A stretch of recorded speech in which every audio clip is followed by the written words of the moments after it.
Olá, meu nome é Marcos, eu sou neurologista.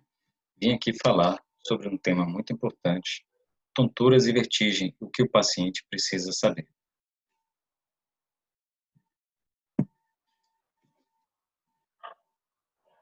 Bom, em primeiro lugar, é importante que se saiba que tontura é diferente de vertigem. Vertigem é só um dos tipos de tontura. Existe um tipo que roda como se estivesse num redemoinho, um carrossel, um furacão. Essa é a tontura rotatória, também chamada vertigem. Existe uma tontura que oscila, como se estivesse num barco no mar, flutuando para cima e para baixo. Essa é a tontura oscilatória. E existe um terceiro tipo que não roda e nem oscila, um mal-estar diferente. E aí, então, não é rotatória nem oscilatória.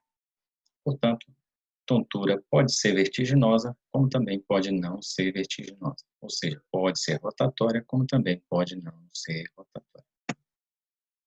Bom, é importante essa delimitação, porque assim a gente consegue entender as causas subjacentes. Se fossem grandes vias, né, quando a gente pergunta para o paciente para onde que ele vai, né? Se as tonturas rotatórias habitualmente são decorrentes de problema ou do nervo periférico ou de uma tumoração no sistema nervoso central, né, um AVC. As tonturas oscilatórias decorrem geralmente ou de transtornos neurológicos, seja parkinsonismo, alteração de marcha, ou problema no nervo das pernas, né?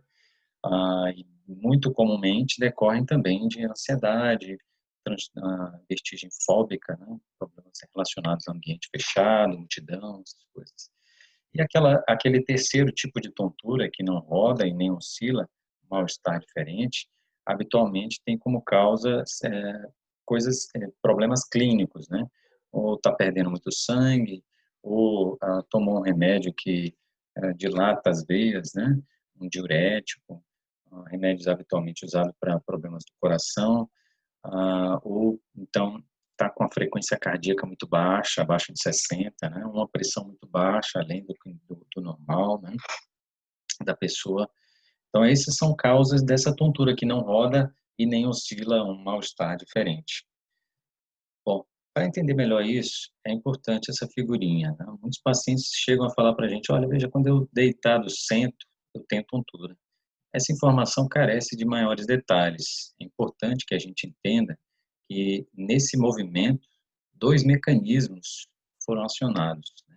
O mecanismo dos otólitos, que são os canais, né, os cristais que tem dentro do ouvido, que eles se mexem quando a gente vira a cabeça para um lado para o outro. Tá? Ou seja, quando a gente muda a cabeça em relação ao corpo. Tá? E tem também, nesse movimento, a gente mexe o corpo em relação à gravidade, de maneira que a gente não sabe o que está acontecendo, se é um problema dos cristais, dos canais semicirculares, ou se é um problema do que a gente chama de baroceptores, que coordena o nosso corpo em relação à gravidade. Então, é muito importante que a gente entenda, ali, por exemplo, se o paciente está sentado e se levanta, a cabeça em relação ao corpo fica do mesmo jeito. Ou seja, o que vem que é atestado aqui é só o corpo em relação à gravidade.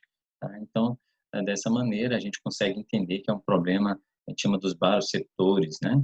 Ou relacionado à medicação, relacionado a um problema específico, clínico, né? Mas se ao mesmo tempo o paciente fala, não é quando eu acabo de levantar, mas é mais quando eu ando, né?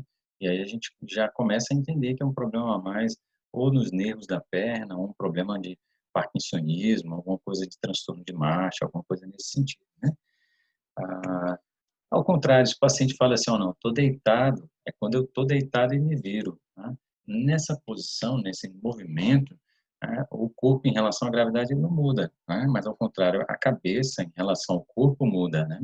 E por isso mesmo a gente entende que o problema do paciente está relacionado aos cristais dentro do vidro, que mexem, se movem com o movimento da cabeça em relação ao corpo.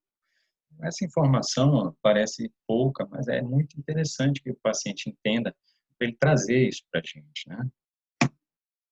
Ah, uma outra coisa, voltando aqui, o paciente não respeita nem esse movimento, né? De quando sentado levanta ou quando deitado se vira, ou seja, ele tem também quando de pé senta, ou quando sentado deita, em todas as posições ele tem tontura, e isso faz a gente pensar que é um problema que não tem a ver nem com os canais semicirculares, né, nem também com os baroreceptores. Bom, onde é que fica esse labirinto, né? Então, assim, aqui é a orelha externa, né, que é a orelha média, e lá dentro aqui a orelha interna, tá? Onde fica o labirinto, né, responsável pela tontura, né, e a cóclea, responsável pela audição. É importante saber que o nervo vestíbulo coclear, que é o nervo que leva tanto a informação da tontura, né, aqui da região vestibular, quanto da cóclea, que leva a informação da audição. Então, esses dois nervos se unem, né, no nervo vestíbulo coclear, e essa informação de tontura e zumbido, a sensação de ouvido tapado, é muito comum quando você tem uma lesão desse nervo, na parte de fora dele, né? Ao contrário, isso não acontece muito quando você tem um problema de vertigem que decorre de um AVC ou de um tumor cerebral, no tronco cerebral, porque esses dois nervos, eles entram no tronco cerebral, né, na região aqui dentro, e lá essa decodificação da audição, ela fica mais complexa, não tão localizada como é aqui no nervo periférico.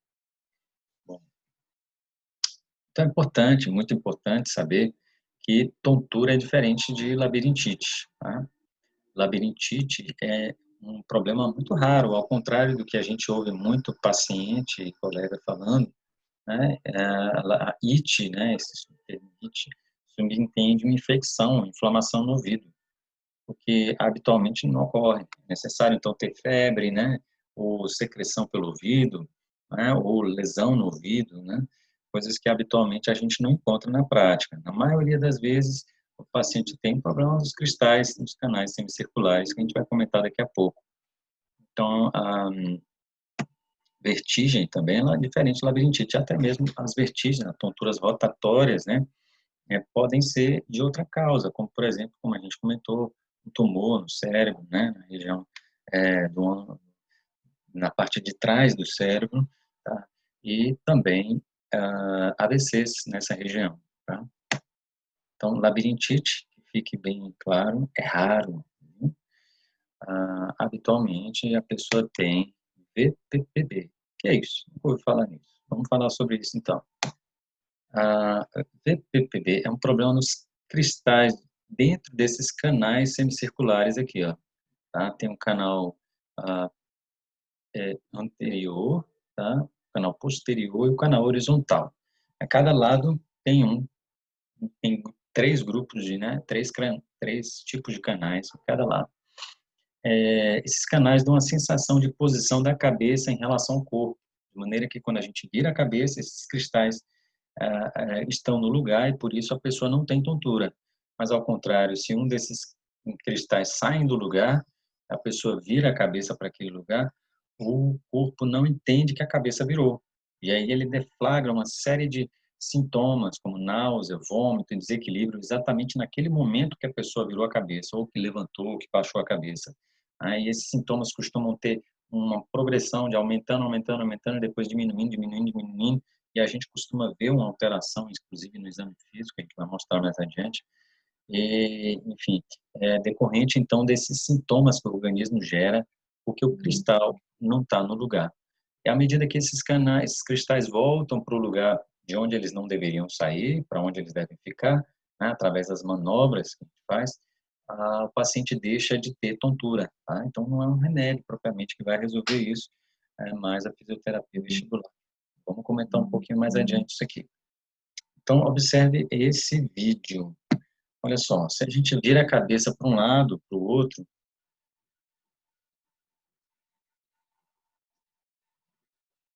olha o movimento que o cristal faz dentro lá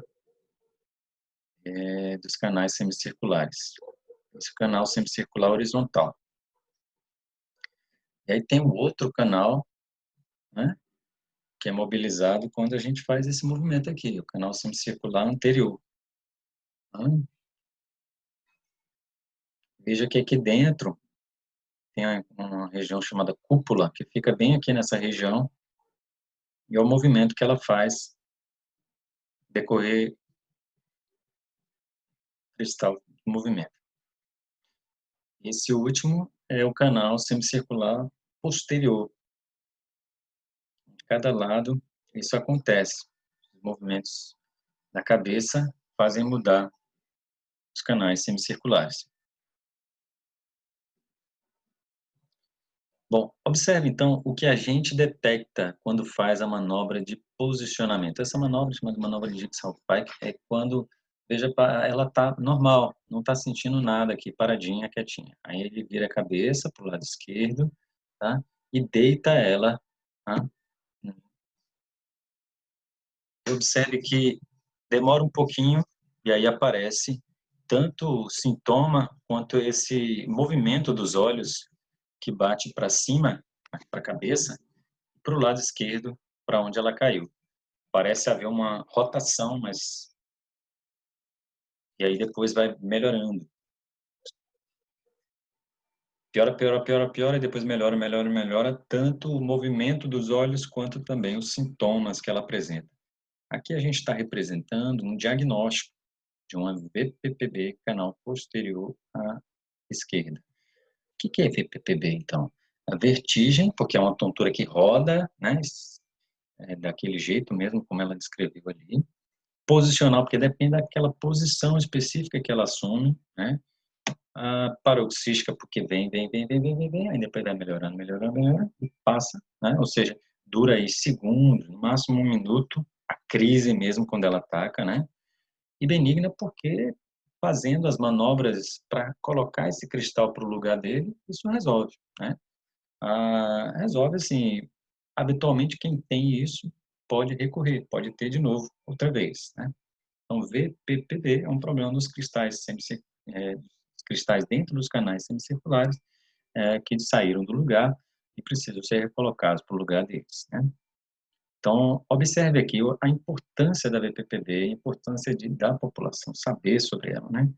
O VPPB, então, é mais comum em idosos, né? Por conta que, assim como os ossos ficam mais frágeis com o passar da idade, também os cristais dentro dos canais semicirculares, eles vão se esfarelando, vão ficando mais degenerados, né? E facilmente saem do lugar espontaneamente. Bom, o BPPB geralmente está associado à osteoporose, pelo mesmo motivo. Tem os canais semicirculares, os cristais são ricos em cálcio, também o osso é rico em cálcio. Pelos mesmos motivos, o osso fica frágil. Mas observe que relação isso tem. Se a pessoa tem queda e a pessoa também tem osteoporose, logicamente é inteligível que haja, então, maior risco de fraturas, né? Idosos ainda são mais sujeitos a quedas que não idosos, né? Mas ainda idosos com BPPB, então, vixe, aí tem muito mais risco de fratura e de imobilidade. Então, quando a gente fala esse B de benigna, a gente quer dizer que ou com a manobra melhora, mas nem sempre a BPPB é assim benigna, né? Pode muitas vezes deixar o idoso acamado, inabilitado, por conta de uma tontura. Quais são as causas, então, de BPPB? A primeira causa, mais comum, é, como a gente comentou, degenerativa, né? Sem causa aparente, por conta da fragilidade dos canais ao longo da idade. O segundo, geralmente presente em jovens, né? É quando a pessoa leva um traumatismo na cabeça, naturalmente aqueles canais, aqueles cristais se movimentam dentro dos canais semicirculares. Inflamatório infeccioso. Perceba, se você tem uma infecção, inflamação em cima, labirintite, ou ainda ou doenças periféricas, como, por exemplo, Meniere, neurite vestibular, né? Tem um problema no nervo. Então, o nervo ele vai diminuir a inervação, a função desse labirinto. Naturalmente, os canais semicirculares vão se mover mais lentamente e vão predispor, então, a fazer DPPB, tá? Idiopática é quando a gente não encontra uma causa, né? Aconteceu para acontecer, mas ninguém sabe exatamente como. Bom, então BPPB, como a gente comentou, não se trata com remédio. Mas não tem um remedinho, eu estou muito mal. Me tem um remedinho? Pois bem, Melhor do que remedinho é a fisioterapia, extremamente eficaz. Faz 1, 2, 3 fisioterapias, você fica 100% livre de remédio e livre de sintoma. Assim é muito melhor, tá? E pensar também que boa parte dos remédios usados para tontura, né, como Vertix, Vertizine, Sinalizina, Flunarizina, Estugeron, esses remédios usados a longo prazo podem causar parkinsonismo, né? É difícil muitas vezes de lidar, né? Tremor, enfim, rigidez, né? Incapacidade mesmo, outras, né? Não é adequado dar medicamento na VPP. O correto mesmo é procurar um fisioterapeuta, né? Que lida com isso, né? Fisioterapeuta vestibular, fazer uma reabilitação vestibular. O que é reabilitação vestibular? São algumas manobras que fazem você colocar o cristal, se valer da gravidade, para colocar o cristal de volta para o lugar que ele deveria ficar. Tá? Então, assim, é importante entender que esses movimentos rápidos da cabeça fazem a gente pensar em VPB, né? Habitualmente, quando na cama a gente vira para um lado especificamente, é aquele lado habitualmente que está comprometido, né? E é importante que o médico, o terapeuta que conheça disso, saiba, seja visto pelo paciente para que possa ajudar com as manobras corretas, né? Bom, se o paciente fala assim, tem ambiente fechado, multidão, quando estou sob estresse, aí tem mais tontura, habitualmente é uma tontura que tem uma duração incaracterística, às vezes dura segundos, às vezes minutos, às vezes horas, a duração, e às vezes tem meses que vem de apresentação, né, e não tem uma relação própria com a posição, com a postura, tem que pensar mesmo, tontura relacionada à ansiedade. O paciente diz que tem um zumbido, sensação de ouvido tampado, fala muito a favor dessa doença chamada Meniere, né? E se o paciente tem um zumbido de uma hora para outra, aí já é preocupante, é necessário que o médico veja no pronto-socorro. Bom, esse dado é extremamente relevante e a população geral deve saber. Se você está com uma vertigem, uma tontura rotatória, né? De poucas horas de duração, e ela não passa, está direto, mesmo quando deitado parado. Aí essa é a questão, mesmo quando deitado parado. Tá? Você tem o que a gente chama de crise única de vertigem prolongada. Tá? E atenção, isso pode ser um AVC. Tá? Deve procurar alguém que entenda disso. Tá? Habitualmente no pronto-socorro. Tá? E idealmente no hospital de grande porte, possa tratar, se for um AVC, tratar disso adequadamente. Bom, vertigem pode acontecer como sintoma isolado de tontura, tá? De uma doença cerebrovascular, ou seja, não tem fraqueza, não tem adormecimento, não tem visão dupla, não tem nada, não está desequilibrado, ou seja, aqueles sintomas de AVC, né, boca torta, fraqueza no braço, dificuldade de falar, que são sintomas clássicos de AVC, a pessoa pode não ter nada disso, é só uma tontura que roda, contínua, mesmo parada, né, e assim mesmo tem um AVC. E é importante, por isso mesmo, procurar um socorro de grande porte, como a gente comentou. Bom, é interessante também a pessoa notar, especialmente o acompanhante, né, como é que está o movimento dos olhos.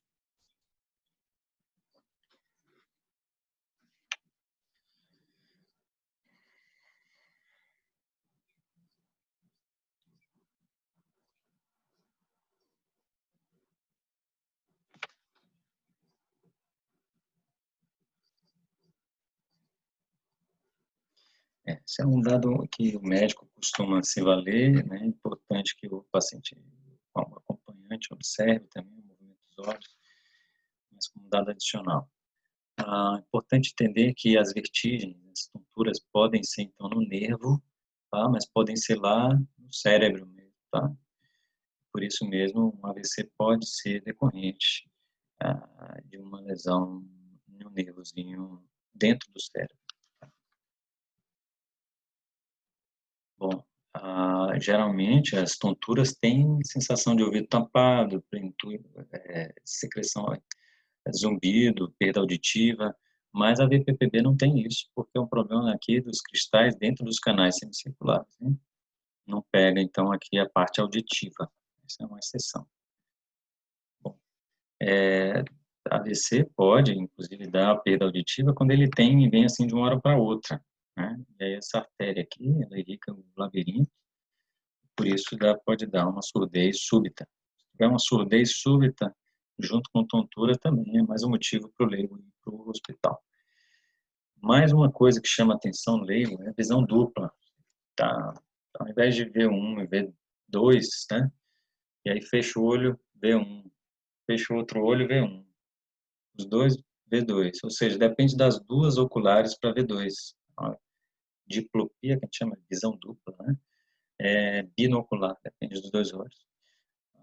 Isso fala muito a favor de um AVC, no contexto de uma tontura. O paciente também está tendo uma perda da profundidade. Ao invés de estar enxergando aqui, ele está enxergando lá. Ao invés de estar enxergando lá, ele está enxergando aqui. Isso também fala muito a favor de um evento vascular. Se o paciente está com dificuldade de engolir, né, junto com a tontura, está com dificuldade de engolir, isso chama muita atenção, tem que ir para o pronto-socorro.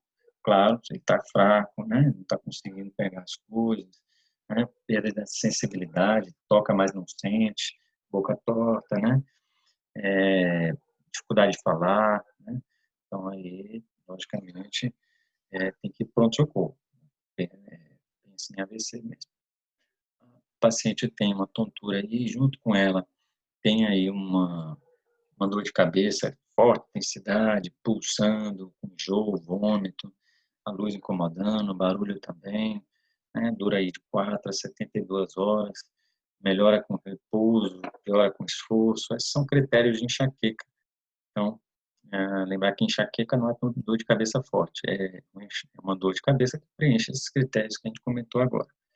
Então, aí existe uma entidade chamada vertigem enxaquecosa ou migrânia vestibular, que acontece quando tem tontura e enxaqueca ao mesmo tempo, né? Bom, aqui sim é uma labirintite. Está vendo aqui, tem uma inflamação, né? Infecção mesmo pelo vírus, chamado vírus herpes, vírus da herpes, né? Herpes zoster vírus. Tem umas vesículas que a gente chama, né? Umas bolinhas no ouvido, ou na boca, ou na língua. E aí, sim, tem infecção pelo vírus no canal do ouvido. Se o paciente tem muito vômito, né, também faz a gente pensar que teve uma lesão no tronco, no sistema nervoso central, né, gerando AVC mesmo, né. Bom,